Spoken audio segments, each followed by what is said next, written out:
Hey there, and welcome back to the deep dive. It's funny, every time I open the news, bam, another headline about governments trying to put the brakes on some new tech or other. It does make you wonder, what's the game plan here? Right. What are they really trying to achieve, and how does it affect, well, us, the people actually using this stuff? Lucky for you listeners, that's exactly what we're diving into today. We've got this report from the Center for Security and Emerging Technology, and let me tell you, it's a real eye-opener. They call it a policy playbook, and it's all about how governments are shaping the future of technology. It's not just about understanding the moves they're making, though, is it? It's about connecting those moves to the technology we use every single day. Exactly. This isn't some abstract policy debate. It's about the phones in our pockets, the apps we rely on, the whole nine yards. And the report kicks off with what they call the big three goals driving every government's tech strategy. It's fascinating, isn't it? How those goals often clash. You see the U.S. pushing for AI to advance faster, while the EU prioritizes strict regulations, classic drive innovation, versus promote safe deployment. And that tension has real-world consequences, right? Like, what if those regulations mean we miss out on some cool new AI tool? It's a real possibility, Yeah. and it highlights just how directly these policy decisions impact our lives. Wild. But let's rewind for a sec. For those of us who haven't memorized the report yet, what are these big three goals exactly? In a nutshell, every country wants to be the one inventing the next big thing. That's driving innovation. Makes sense, right? No one wants to fall behind. Exactly. But at the same time, they're playing defense. Think of it as slowing down adversaries by strategically choosing where to invest resources, which technologies to keep under wraps for national security reasons. It's like a high-stakes game of chess, but with silicon chips and algorithms instead of pawns and rooks. Oh, absolutely, a high-stakes game, and an expensive one at that. And of course, there's always that fear of things, shall we say, going a bit Terminator. Right, because who needs a robot uprising when you've got sentient toasters demanding equal rights? Exactly. Hence the third goal, promoting safe deployment, making sure these advancements don't compromise our safety, our ethics, or, well, lead to the apocalypse. Right, because the fate of humanity does kind of outweigh the coolness factor of new gadgets. Yeah. But how do governments actually do all this? The report mentions these levers of power. Sounds a bit intense, like some kind of global control panel for tech. It's not that far off. Think of it as a toolkit, but instead of hammers and screwdrivers, you've got Right. policy instruments, incentives, regulations. Okay, I'm picturing a toolbox, but instead of wrenches, it's got things like funding and investment. Exactly. Want to jumpstart a new industry, throw some cash at it. But then there are the less obvious tools, like immigration policies, for instance. Hold on, immigration. That's a tech policy lever. Explain it to me like I'm trying to set the clock on a VCR. It's beyond me. Think of it this way. Attracting the brightest minds from around the world. That's a surefire way to boost your own tech sector, and maybe even deprive your rivals of that talent in the process.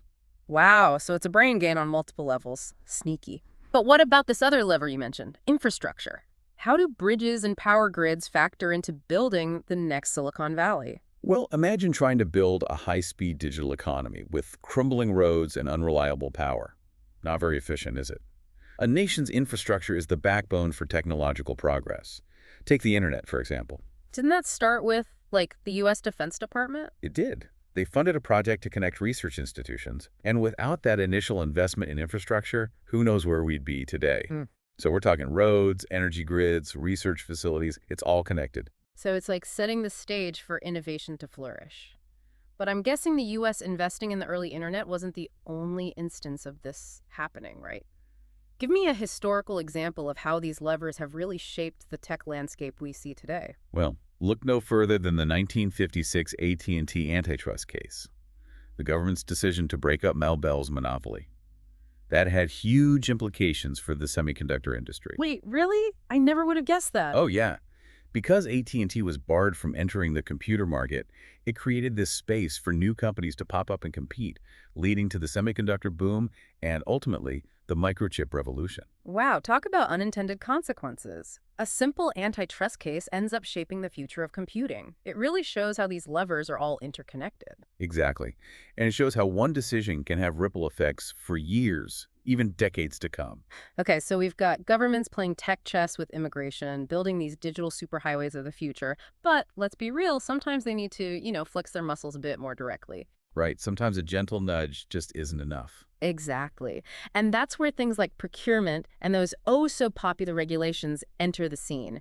It's about setting the rules of the game, right? Absolutely. It's about shaping the playing field. Yeah. And sometimes that requires a bit more than just setting the stage. Yeah. Let's talk about procurement for a second.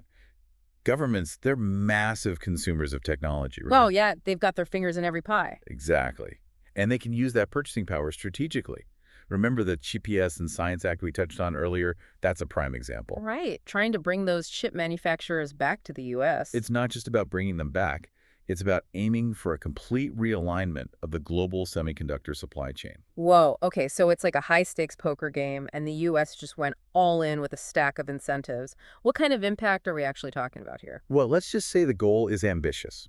We're talking billions of dollars in subsidies, tax breaks, even research funding, Huh. all to supercharge domestic chip production. Wow, that's a lot of zeros. It is, and it has the potential to shift the balance of power in a sector that underpins, well, everything. Yeah. Smartphones, laptops, AI, military hardware, you name it.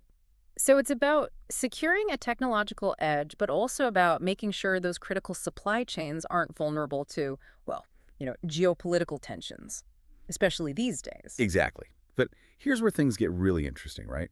All right. While the U.S. is throwing down the gauntlet with the CHIPS Act, China is actively investing in its own semiconductor industry, pouring resources into research and development, even allegedly engaging in some, shall we say, industrial espionage to close that technology gap. Sounds like a recipe for a global tech showdown. It's a classic example of how governments use these levers not just to advance their own interests, but to, counter the moves of their rivals. It's a high-stakes game of keep up, that's for sure.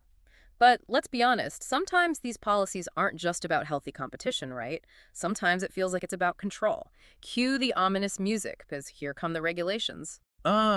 Regulations often get a bad rap, but they do play a crucial role. It's about making sure these technologies are developed and deployed responsibly. Okay, I'll bite. How do regulations actually help? We'll take the internet, for example. As much as we love its open and decentralized nature, it also presents some unique challenges, especially when it comes to things like cybersecurity, data privacy, content moderation. Right, because letting a bunch of algorithms run wild without any rules is how you end up with, like, a Black Mirror episode in real life. Precisely. And that's where regulations come in. Not necessarily to stifle innovation, but to establish some ground rules for responsible development and use. It's about striking that delicate balance between fostering progress and safeguarding our values. A tightrope walk, for sure. But let's not forget about two more levers in the government toolkit: taxes and trade. Always good for a heated debate, those two. Can you unpack those a bit? How do they play into the whole tech game? Oh, absolutely. Taxes, for instance, they can be used to incentivize certain types of development or discourage others. Like a carrot and stick approach. Exactly. Remember when electric vehicles were considered a niche market? Governments around the world, recognizing those potential environmental benefits, started offering tax credits, subsidies to both manufacturers and consumers, and boom, it essentially jump-started the EV revolution. So a financial nudge in the right direction can really tip the scales. Exactly. It's about using those economic incentives to steer the market towards certain outcomes. On the flip side, governments can also use taxes as a deterrent. Take carbon taxes, for example. The aim there is to curb emissions by making polluting industries less profitable. Okay, so taxes, it's all about carrots and sticks. Got it. But what about trade? That feels like a whole other beast. It is, and it has massive implications for the tech sector. Trade agreements can determine which technologies flow freely across borders, which ones face restrictions. Remember the trade war between the U.S. and China a few years back? How could I forget? Tariffs imposed on everything from semiconductors to solar panels. It had a real impact on global supply chains, technological development. Yeah, like that whole thing where certain phone components were suddenly way more expensive because of where they were manufactured. Exactly. Trade policy can be a powerful tool, but it's a double-edged sword.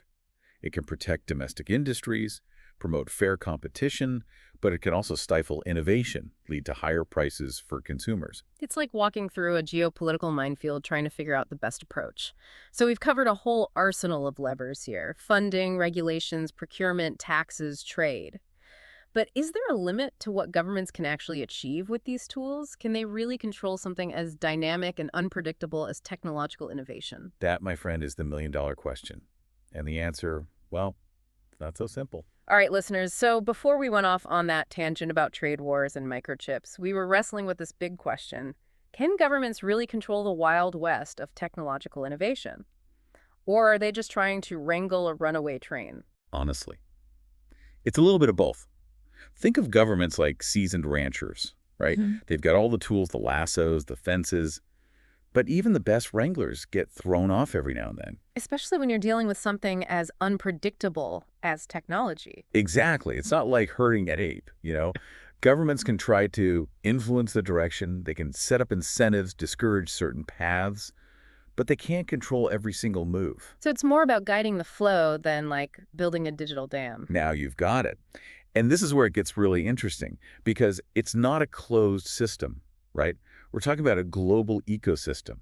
Innovators, investors, entrepreneurs, they've all got their own ideas, their own goals. Governments can try to assert control, but there's always the risk of pushing those innovators elsewhere. Makes sense. It's like trying to control the internet, right? Good luck with that. Exactly. So it's a real balancing act for policymakers. Too much control. You stifle innovation. Too little, and things can go off the rails pretty quickly. And to make it even more complicated, it's not just about finding that balance domestically. It's about understanding that any decision made in one part of the world can have huge ripple effects everywhere else. Oh, absolutely. Think about it. A policy decision made in Silicon Valley could impact a startup ecosystem in Southeast Asia or a research lab in Europe.